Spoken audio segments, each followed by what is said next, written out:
Periodismo objetivo, responsable y equitativo.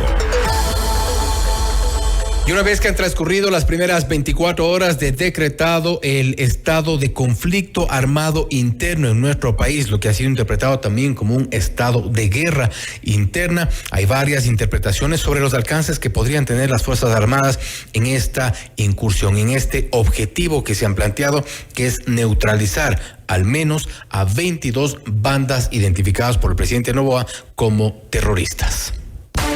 La noticia requiere profundidad. En Notimundo están los protagonistas de la noticia. Y precisamente para poder hablar sobre este Ecuador en un conflicto armado interno, en lo que ha sido llamado también como un estado de guerra, estamos inmediatamente conectándonos con Pablo Medina, experto en seguridad. También para hacer algunas reflexiones sobre lo que nos ha dicho hace pocos instantes José Antonio Pérez, director general de Prevención y Reinserción Social de Jalisco en México. Estamos ya en este momento con Pablo Medina conectados. Gracias, Pablo, por estar con nosotros. Fausto Yepes le saluda, bienvenido. Muy buenas noches, Fausto, y muy buenas noches con todas y todos quienes nos escuchen.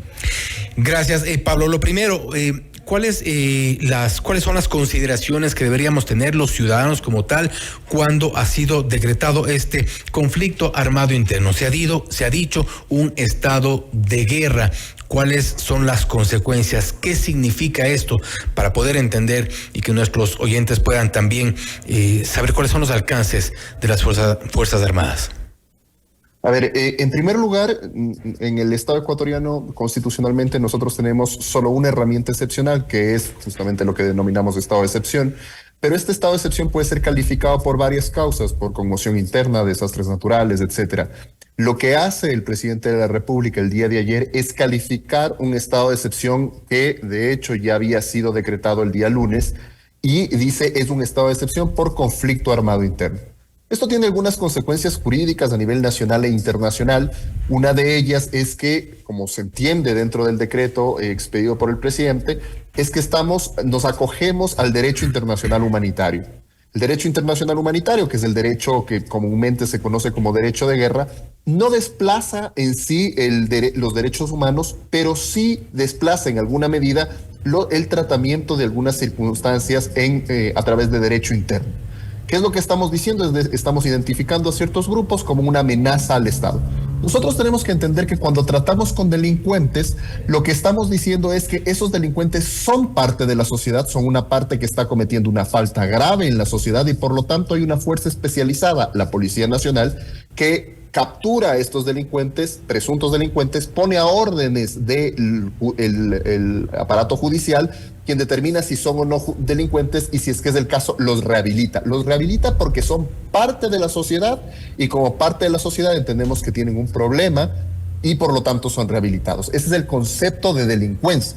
Ahora, cuando estamos trabajando en un conflicto armado interno, los grupos identificados no se los está identificando como delincuentes, sino como enemigos del Estado. Y por lo tanto, el Estado tiene otra fuerza que se encarga de las amenazas a la existencia misma del Estado, que son las Fuerzas Armadas. Entonces, haber decretado el estado de excepción en esos términos abre la posibilidad de un uso mucho más intensivo de la fuerza, lo que no quiere decir un uso sin límites de la fuerza. Hay limitaciones. De hecho, el derecho de guerra, el derecho internacional humanitario, prevé una serie de límites también al uso de la fuerza, pero claro, estos límites son menores a los que tiene el derecho interno. En el caso nuestro, por poner un ejemplo concreto, la Ley Orgánica del Uso Legítimo de la Fuerza, en uno de sus primeros artículos, por ejemplo, dice, esta ley, en el artículo correspondiente al ámbito, dice, esta ley se aplica a todas las misiones de la Policía Nacional y Fuerzas Armadas, excepto aquellas que estén abarcadas por el derecho internacional humanitario, que es el derecho de guerra, bajo el cual en este momento operan nuestras fuerzas del orden. Y se ha dicho, por ejemplo, que se hace esta diferenciación entre lo que ya hemos escuchado por muchas ocasiones, incluso en manifestaciones callejeras, en este tipo de enfrentamientos violentos en las carreteras, el uso progresivo de la fuerza versus este estado de guerra que garantizaría o al menos permitiría el uso letal. A ver, hay que ser muy claros. El uso letal está autorizado también a nivel interno. El uso progresivo de la fuerza, esta noción de progresivo en el Ecuador ya no existe. Desde la publicación de la Ley Orgánica del Uso Legítimo de la Fuerza se deja claro que se puede emplear cualquier nivel de fuerza, pero los estándares para el uso letal son muy estrictos. Es decir, en concreto, la única situación en la que se autoriza el uso letal de fuerza es cuando una vida está en inminente riesgo, sea la vida del propio servidor policial o sea la vida de alguien más. Es decir, ahí se autoriza el uso letal. Cuando estamos hablando del derecho internacional humanitario, el uso de fuerza letal se autoriza con objetivos militares. Entonces, ahí sí, como vemos, el estándar es mucho más amplio.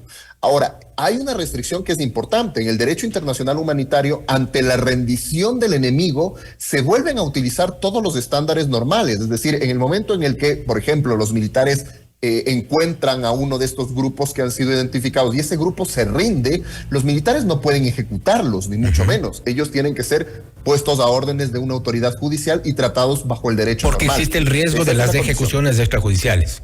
Exactamente. Nosotros que tenemos que saber que la existencia de derechos humanos, la existencia de todos estos estándares, muchas veces es visto por la sociedad como un límite para el ejercicio de fuerza del Estado, y es entendible ante la zozobra, el miedo en el que nos encontramos. Sin embargo, estos estándares en principio existen para la defensa de los ciudadanos comunes, para que el Estado no abuse de ese poder, para que no existan desapariciones, ejecuciones extrajudiciales, etcétera, porque eso sí podría generar mayores problemas que soluciones, aunque entiendo perfectamente que en la situación en la que nos encontramos, probablemente al Estado ecuatoriano le quedaban muy pocas opciones y de ahí la decisión del presidente de la República. Y precisamente a propósito de esas muy pocas opciones que le quedaba al Estado ecuatoriano, el decreto 111 del presidente Daniel Noboa habla de estas 28 organizaciones a las cuales ya las llama, las coloca como terroristas. En la rueda de prensa de las Fuerzas Armadas hoy precisamente se mencionaba que se ha detenido a 329 terroristas, que se ha dado de baja a otros tantos y inmediatamente se los ha trasladado a esta condición de terroristas. No obstante, en el decreto, y hay una diferenciación sobre la cual se ha generado un debate, si se trata de organizaciones delictivas con actividades terroristas u organizaciones terroristas, aun cuando el presidente las cataloga como terroristas, ¿no hay una suerte de exageración allí? A ver, lo que pasa es que el uso del terrorismo también se emplea de forma política y jurídica. De forma política podemos determinar que alguien es terrorista. Jurídicamente hablando, el terrorismo es un tipo penal en el Ecuador y por lo tanto, para que alguien sea terrorista tiene que haber un juez que se pronuncie al respecto y que un tribunal en realidad, porque es un tipo penal, que se pronuncie al respecto y que determine que alguien es o no es un terrorista. Entonces, el llamarlas o no llamarlas terroristas, incluso en el decreto, no tiene un efecto real. El efecto real es que declaremos un conflicto armado interno. Ahí hay un efecto real. El llamar o no terrorista no tiene una consecuencia. Lo que sí es importante pensar, y esto creo que es algo que todos tenemos que tener en cuenta, es que esta declaratoria le permite al Estado tener un poder reactivo más importante. Sin embargo, eso solo es un componente de lo que debería ser una amplia política pública y que lastimosamente no estamos viendo. Teóricamente era el famoso Plan Fénix que todavía no conocemos, pero ¿a qué me refiero con una amplia política pública? A que no solo se requiere la respuesta del Estado, sino también ¿qué pasa con el aparato judicial? ¿Qué pasa con la rehabilitación social? ¿Qué pasa con la prevención del delito? ¿Qué pasa con las protecciones a la política pública, al aparato político del Estado? ¿Por qué esto es importante? Porque si es que supongamos por un segundo que las Fuerzas Armadas tienen un éxito rotundo, capturan a todos los delincuentes, el día de mañana no hay ni uno libre. Los entregan al aparato de justicia. Si el aparato de justicia es corrupto, pronto estarán de nuevo en las calles. Y en 60 días más tendremos la misma situación o peor. ¿Qué le queda entonces, en ese caso, qué le queda entonces al presidente de la República? Porque hablamos ya de una independencia de funciones, la función judicial está por su lado resquebrajada en su credibilidad, en su confianza. Hemos visto los casos y no en vano tenemos lamentablemente a un expresidente del Consejo de la Judicatura detenido, a un exvocal del Consejo de la Judicatura detenido, tenemos jueces procesados, un exdirector director del SNAI, para hablar del sistema penitenciario también procesado.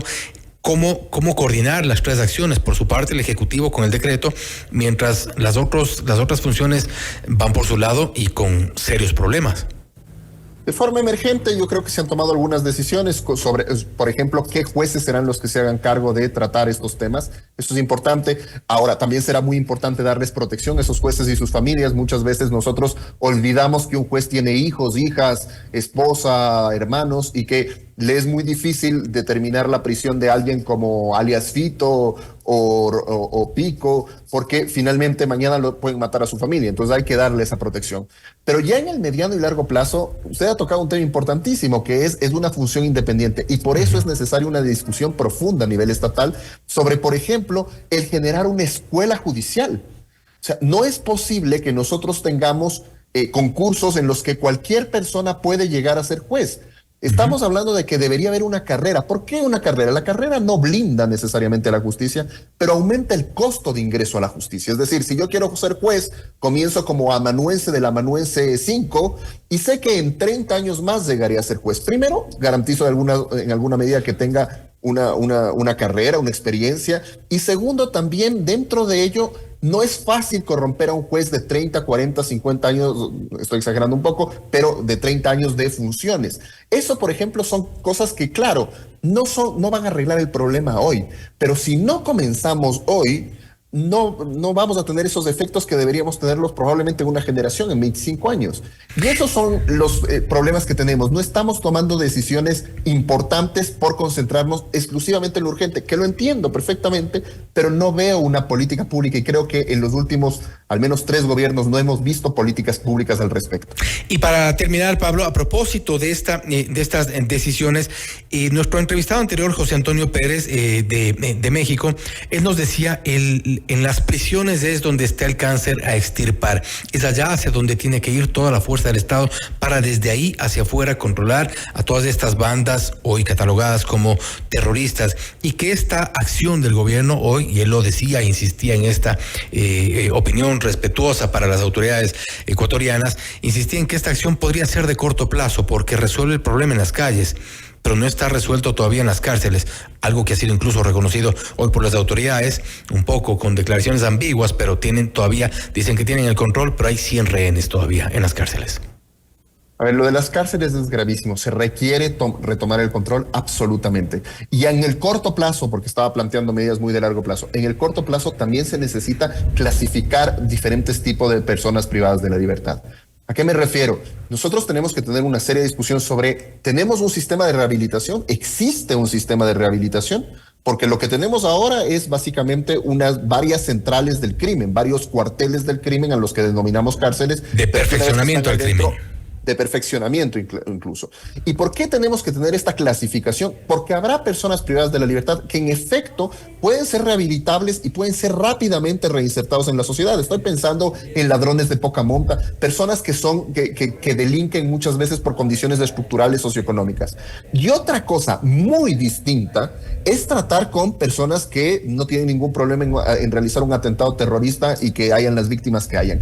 Eso probablemente no es rehabilitable, no lo sé si lo sea, pero es difícil, pero tiene que tener un tratamiento distinto y estos grupos son los que tienen que estar aislados y no pueden pretender que un pabellón de la penitenciaría del litoral sean sus oficinas, porque más o menos así es como están funcionando hoy en día. Entonces, claro, te toman preso y te envían a la cárcel. En la realidad te están enviando a tu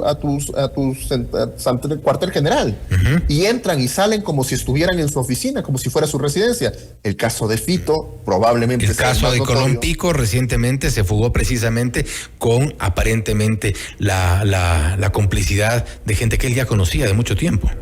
Exactamente, y así funciona el sistema penitenciario. Y otra vez tenemos que pensar en la estructura.